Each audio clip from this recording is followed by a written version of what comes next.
দিদি তুমি বলে দাও আমি কার। ভাই গানটা না এত ভালো পারি নাই। বর্তমানে সিলেট জেলা স্টেডিয়ামের কাহিনী হচ্ছে এরকম যে এই সিলেট জেলা স্টেডিয়ামটি কার, যেই মাঠে ক্রিকেট, হকি, ফুটবল এবং আদার্স অন্যান্য খেলা হয়ে থাকে। আর এই সিলেট জেলা স্টেডিয়ামটি জাতীয় ক্রীড়া পরিষদ এটা বাফুফে দিতে যাচ্ছে।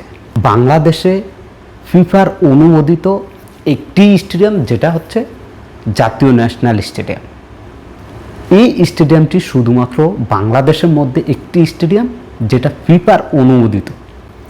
এই স্টেডিয়ামের যদি কোনো একটি দুর্ঘটনা ঘটে, যার ফলে বাংলাদেশে অন্য কোনো স্টেডিয়াম ফিফার অনুমোদন নাই যেই স্টেডিয়ামে গিয়ে বাংলাদেশের ম্যাচগুলো হবে। এখন অনেকে বলবেন আরও তো অনেক স্টেডিয়াম আছে, বসুন্ধরা কিংস, সেগুলো হচ্ছে গিয়ে মালিকানাধীন।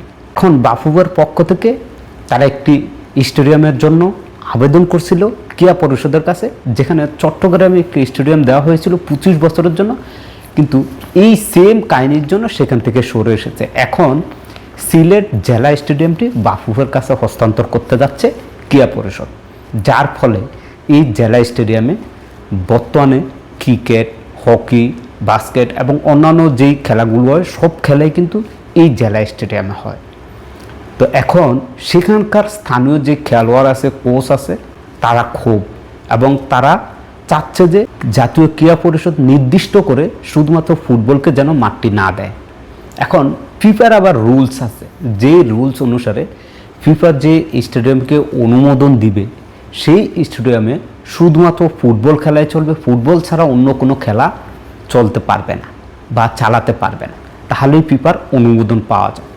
এখন এই জেলা স্টেডিয়াম নিয়ে কারাকারি চলছে। এই যে স্টেডিয়ামটা জেলা স্টেডিয়াম, এইটাতে কি না হয়, হকি ফেডারেশনের খেলা হয়, ফুটবল ফেডারেশনের খেলা হয়, খেলাগুলো হয়। এই স্টেডিয়ামের বিদ্যুৎ বিল বকেয়া বাবদ প্রায় 1,80,00,000 টাকা বকেয়া আছে। তাহলে এই যে এতগুলো ফেডারেশন একটি স্টেডিয়ামে খেলা হয়, তারা তাদের বিদ্যুৎ বিলের এত টাকা বকেয়া তারা এটা দিতে পারে না আজ পর্যন্ত। এখন সেই টাকা দায়ভার নিয়েছে বাফুফে, এবং বাফুফে তারা চাচ্ছে তারা সেই টাকাটা পরিশোধ করবে এবং তারা এই মাঠটি ফুটবলের জন্য নেবে এবং সেটা ফিফার কাছ থেকে অনুমোদন নেবে। যদি অনুমোদন না হয় সেক্ষেত্রে বাংলাদেশে প্রথমবারের মতো দ্বিতীয় কোনো স্টেডিয়ামকে ফিফার অনুমোদন দেওয়া হবে। এখন আমার প্রশ্ন হচ্ছে ব্যক্তিগতভাবে, সিলেটে কিন্তু সিলেট ক্রিকেট স্টেডিয়াম আছে, তাহলে ক্রিকেট নিয়ে এখানে দ্বন্দ্ব হওয়ার তো কোনো মানে হয় না, কেননা ক্রিকেট খেলার জন্য একটি অলরেডি স্টেডিয়াম আছে যেটা আন্তর্জাতিক ম্যাচ হয়, তাহলে সেখানেই চলে যাক।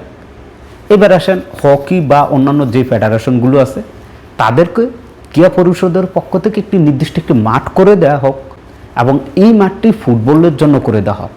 কেননা আপনি স্ক্রিনে দেখুন, যদি এই মাঠটি ফুটবলের জন্য করে দেওয়া হয় সেক্ষেত্রে বাফুফের পক্ষ থেকে টাকা খরচ করে স্টেডিয়ামকে উন্নয়ন করা হবে এবং বাংলাদেশের দ্বিতীয় ভেন্যু হিসাবে আমরা এটা পাবো ফিফার অনুমোদিত। জাতীয় স্টেডিয়ামে কোনো সমস্যা হলে সিলেটে এই স্টেডিয়ামে ফুটবল ম্যাচগুলো আয়োজন করা যায়। আরেকটি বিষয় দেখবেন, বর্তমানে বাংলাদেশ ফুটবলের চাহিদা অনেক, আর এই ফুটবলের যে জাগরণ, এই সময় যদি আমরা আমাদের ফুটবলের মাঠ সংকট নিয়ে পড়ে থাকি তাহলে আমাদের ফুটবল কখনোই আগাবে না। আমাদেরকে মাঠ পর্যাপ্ত থাকতে হবে এবং প্রতিটি খেলা সম্প্রচার, কি বলবো, গত কয়েকদিন ফুটবল ম্যাচগুলো দেখতেছি যেই সম্প্রচার করছে ইতিমধ্যে বাংলাদেশ ফুটবল আল্ট্রাস, তারা কিন্তু তাদের ফেসবুকে একটি পোস্ট দিয়েছে যে 4টি টেলিস্কোপ দিয়ে কিন্তু আগামী যেই খেলাগুলো হবে সেগুলো লাইভ সম্প্রচার করা হবে। যাই হোক, এটা আমরা মজা করেই বলতেছি, তবে আমি চাই, মন প্রাণে চাই, জাতীয় ক্রীড়া পরিষদ যেটা করছে 100% রাইট। এই সময় বাফুফকে এই মাঠটি দেওয়া খুবই জরুরি। সেই সাথে ক্রিকেটের জন্য আলাদা মাঠ আছে, আপনারা আন্দোলন করেও কোনো লাভ হবে না, আপনাদের পর্যাপ্ত মাঠ আছে। সারা বাংলাদেশে ক্রিকেটের জন্য যতগুলো মাঠ আছে, ফুটবলের জন্য এত মাঠ নাই। ওই ক্রিকেট মাঠেই ফুটবল ম্যাচ চালাতে হয়, তাই এটাতে আন্দোলন করে লাভ হবে না।